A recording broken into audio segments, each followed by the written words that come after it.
If your online dreams are still stuck in your Notes app, you're missing out. This is your sign to get started. Let's make your store happen, right now.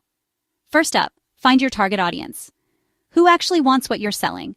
Next, source your products, whether you're dropshipping, going wholesale, or launching your own creations. Now, pick Shopify as your platform because it's simple, professional, and packed with tools. Design your brand. Think colors, logo, and vibe.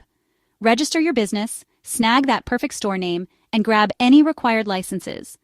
Then build your store with Shopify's drag and drop magic.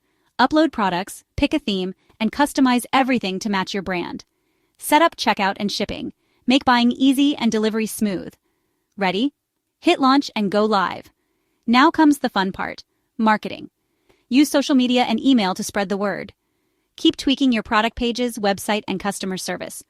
And remember, every big store started small, so start yours today.